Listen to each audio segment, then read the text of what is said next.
Police ने आखिरकार प्रेम बाईसा की मौत के मामले का खुलासा कर दिया है।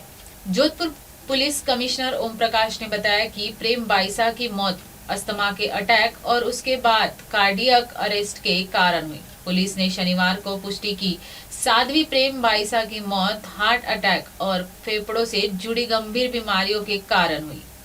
पुलिस कमिश्नर ओम प्रकाश पासवान ने प्रेस कॉन्फ्रेंस में यह जानकारी दी। उन्होंने बताया कि करीब 18 दिनों तक जांच करने के बाद पुलिस इस निष्कर्ष पर पहुंची है।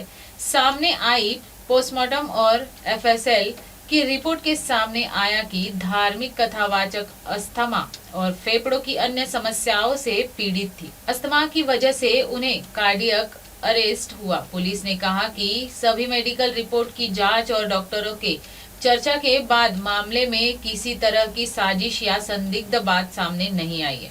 28 जनवरी को साध्वी प्रेम बाई की संदिग्ध हालात में मौत हो गई, जिसके बाद इलाके में हंगामा मच गया। को प्रेम बाईसा का असामयिक निधन हो गया था। उसके बाद मर संख्या 2 29 तारीख को दर्ज किया गया।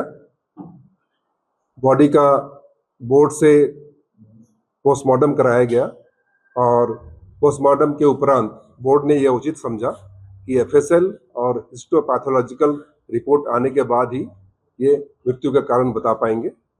उसके बाद एसआईटी का गठन किया गया और एसआईटी ने अपने जो बयान हैं 44 लोगों के बयान लिए हैं, 106 लोगों की कॉल डिटेल की एनालिसिस की है, सोशल मीडिया एनालिसिस किया गया है, प्रेम बाईसा के मेडिकल हिस्ट्री का एनालिसिस किया गया है, जिसमें कौन सी दवाइयां वो पहले लेती थी, जिन डॉक्टरों के संपर्क में थी, कैसी मेडिकल कंडीशंस थी, इस पर विशद अन्वेषण किया गया। उसके अलावा जो घटनाक्रम का टाइमलाइन है, जिस समय इनकी तबीयत खराब हुई और जब इनकी मृत्यु कारित हुई, उसके बीच में कौन कौन से घटनाक्रम हुए और कौन सा टाइमलाइन रहा, उसमें किसके फोन आए, सीसीटीवी कैमरा फुटेज, जो उस दौरान जो लोग मुझसे मिले उनके बयानात।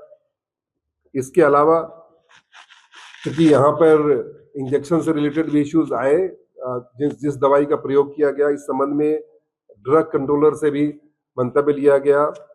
CMHO, Rajasthan nursing council, Mathuradas hospital, pharmacologist, insurance companies, income tax department, FSL और प्राइवेट हॉस्पिटल, इन सब से परामर्श लिए गए, इनसे चर्चा की गई, औपचारिक और अनौपचारिक।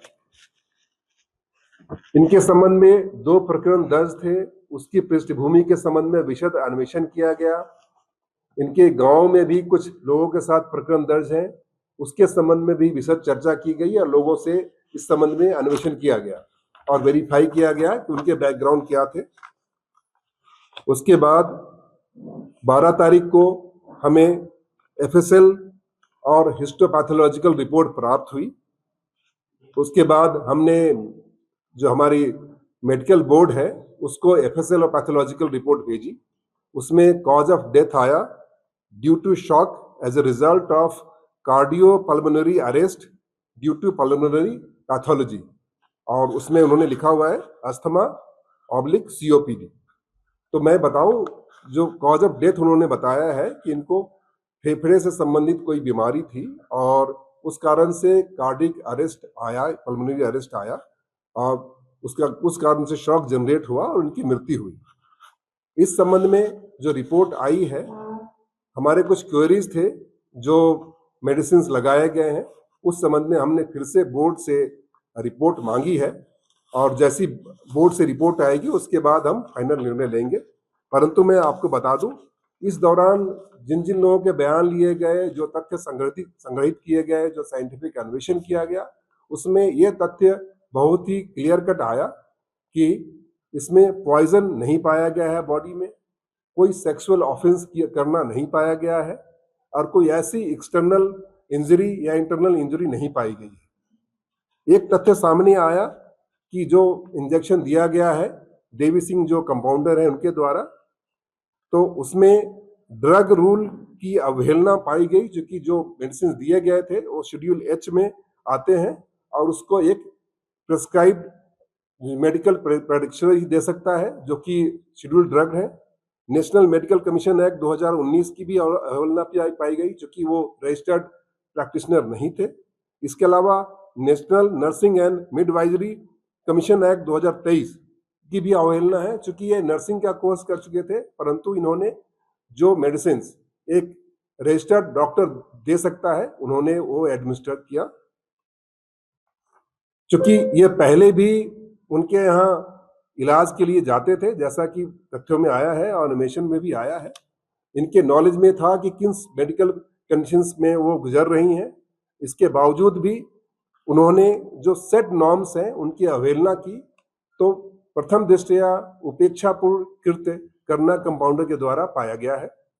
इस संबंध में जैसे ही हमारी पोस्टमार्टम की जो बोर्ड है उसकी तरफ से जो हमने एक्सप्लेनेशन मांगे हैं और उसकी रिपोर्ट आएगी, तो हम बीएनएस और जो राजस्थान मेडिकल एक्ट 1952 के तहत कार्रवाई करेंगे। अब जोधपुर एमएनएस न्यूज से विक्रम सिंह राजपुरोहित की खास रिपोर्ट। आप देख रहे हैं एमएनएस न्यूज, सच जरूरी।